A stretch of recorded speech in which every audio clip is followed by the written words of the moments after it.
যত খারাপ পরিস্থিতি আসুক না কেন, রাধারানীর ওপর যদি ভরসা রাখো আর শ্যাম বাবার ওপর যদি ভরসা রাখো, আমি জানি সেই খারাপ পরিস্থিতি থেকে কিন্তু রিকভার করে আমরা বেরিয়ে আসবই।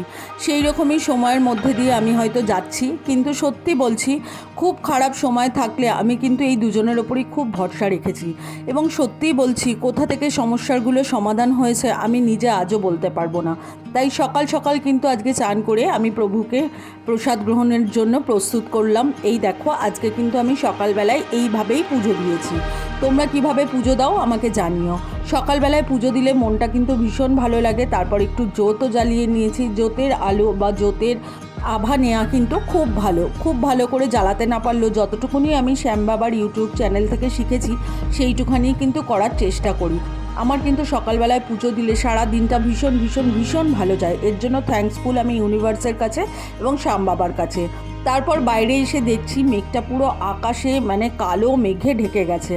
তো কি করব, আমাকে বাইরে বেরোতেই হবে। কর্ম না করলে কিন্তু ফল আসবে না। আর সত্যি বলছি, একটা জিনিসকে দাঁড় করাতে গেলে মানুষের যে কত কঠিন পরিশ্রম করতে হয় তা কিন্তু নিজের জীবন দেখেই এখন বুঝতে পারি।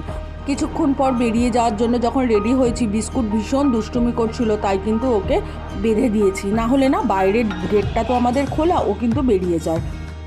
চলে এসেছি এক্সিবিশানে। এসে তো দেখলাম বেশ ভালোই লোকজন হয়েছে। মনটাও খুব আনন্দ হলো যে যাক, আজকে তাহলে কিন্তু কেনাবেচা ভালো হবে। যাক, এই মেয়েটা কিন্তু এসছে আমার রিপিট কাস্টমার। এর আগের এক্সিবিশানে আমার থেকে কিন্তু পারফিউম নিয়েছিল, আজকেও আতর কালেক্ট করতে এসছে। আর এই দিদি, এও রিপিট কাস্টমার। বলছে সানোয়ারে আসার এর পারফিউমের আগে কেন বসেনি, এর আগেও তো এখানটায় দু একবার হয়ে গেছে এক্সিবিশান, তোমাদের এসে কিন্তু আমি খুঁজেছি।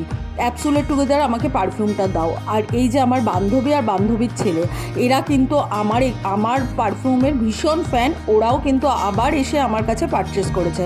বাড়িতে ফিরে দেখলাম বিস্কিট কিন্তু অনেকটাই রাত হয়ে গেছে, ঘুমিয়ে পড়েছে। আর ডোডো বিস্কিটের পাশে এইভাবে শুয়ে আছে। ভিডিওটা কেমন লাগলো?